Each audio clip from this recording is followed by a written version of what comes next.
Welcome back. You're watching the SMID, the Small and Mid Cap Show here on NDTV Profit. As promised, we have the management of BEML, and while we had Mihika for the management earlier, I also want to welcome Anushi Vakharia, who tracks infrastructure with us, to talk to us with Mr. Roy in order to engage better, have a more meaningful conversation. Thank you so much, Anushi, for joining us. First off, let me introduce Mr. Shantanu Roy, the Chairman and Managing Director at BEML. First, welcome, sir, to NDTV Profit. I want to start off by talking to you about the order book itself.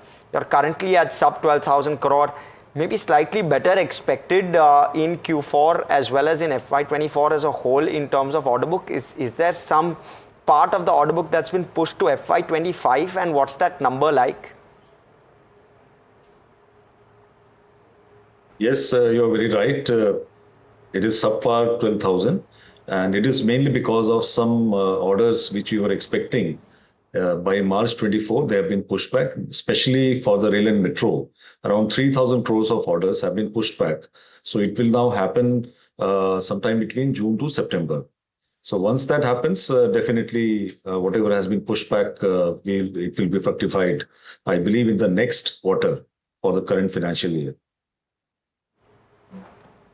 Now, Mr. Shantanu, if I look at the order book, about 8,500 crore executable in the next years, while 3,000 crore stands at about this. I wanted to understand now, with some new order inflows in place, what is our revenue growth looking forward?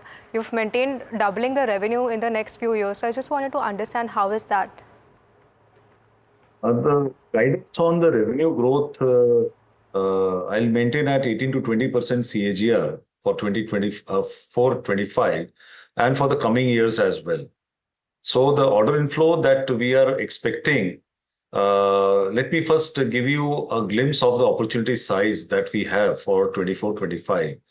If I talk about defense, we have an opportunity size of around 6,000 crore in the areas that we have the capability. As far as rail and metro is concerned, the opportunity size is 58,000 crores. If I talk about mining, the opportunity size is around 3,000 crore for 24-25. If you take a hit rate or a probability of 50% in defense and in rail and metro, and a probability of 80% in mining and construction, I see an order book of around 20,000 crore to 30,000 crore, a band of 20,000 to 30,000 crore to end the year with 24-25. So that is what my guidance will be as far as the order book is concerned. Understood. And with regard to execution going forward, I know you suggested 18 to 20% top line. That would be the execution run rate even going beyond FY25. Is that fair to say? The execution run rate has to be there once we have the orders, and the execution has to be ramped up. And the execution run rate will not match the order book per se immediately. The execution will get ramped up in the coming years. For example, if we end up with an order book of 20,000 crore, we can expect at a sales revenue number of 7,000 to 8,000 crore in 25-26. So that will be the kind of execution run rate. It also depends on the projects that we get. If it's a defense or rail and metro project, normally the gestation period is around 2 years. So 2 to 3 years is the project time. So we have to keep a tab. We have to take into consideration the execution timelines based on the kind of project that we get. But yes, our aspiration is to definitely touch 8,000 to 10,000 crores in the coming few years. And for that, order booking and execution are going to be our two focus areas. And of course, this year, the last financial year was a blockbuster year for us, wherein the biggest achievement was taking care of our shareholders when we announced a dividend of 205%. This was the first time in the history of the company that we declared a dividend of 205%, double the normal dividend of 100%. Second is, it was a year when we made the highest ever profit after tax.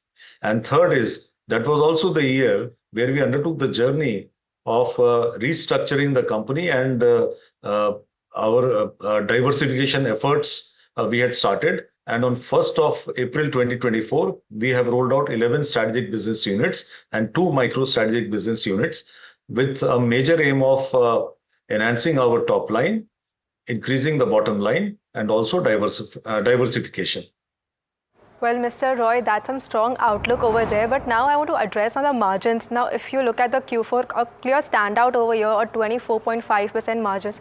Want to understand here, how did we see this key growth levers that led to this kind of margin expansion that we are seeing? And again, if you look at the overall FY24 also, 11% of margin, which is in line. So what is the sustainable rate going forward? Are we looking for more expansion now? As far as the margins are concerned, I've always maintained that since we are in a capital goods industry and we are an engineering company, around 15% of the EBITDA is a pretty healthy EBITDA. This year, I'm happy that we could touch the double digits as far as the annual EBITDA is concerned. In fact, we ended at around 12% EBITDA, which was a growth of around 200 basis points. For 24-25, I see I can visualize an EBITDA of an increase of around 100 basis points. That is what my guidance will be. But yes, we will try to improve upon the EBITDA depending upon the top line. If you are able to achieve our top line numbers or exceed them, then the EBITDA also will grow accordingly. Sure, I take a point, sir. Sir, just with regard to where therefore would margins sit, they would sit sub 15% maybe next year and creep into the 15% kind of mark year after. Is that how maybe FY26?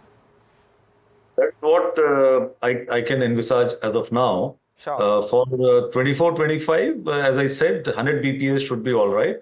And beyond that, maybe we can creep in to 15% in the next couple of years. If that happens, it will be, one of our big jumps and big achievements. Lever B, sir, for this increase, would it purely be top line and efficiency starting to kick in?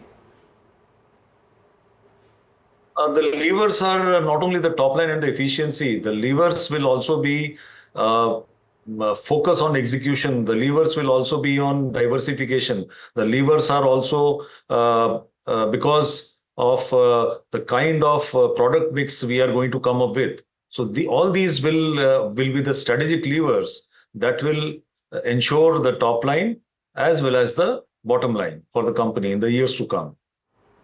Mr. Roy, final question for you. You've had a phenomenal journey, about 60 years of a journey. Now, what has that been, and going forward, what's the road ahead? Thank you very much. We just completed 60 years on 11th of May, and the journey has been fantastic. It has seen its ups and downs, but the most important thing is that we have been able to contribute to the Make in India and Atmanirbharta aspirations of the country in all the business verticals. And the 3 signature moves that define the BEML of today has happened in the last 60 years.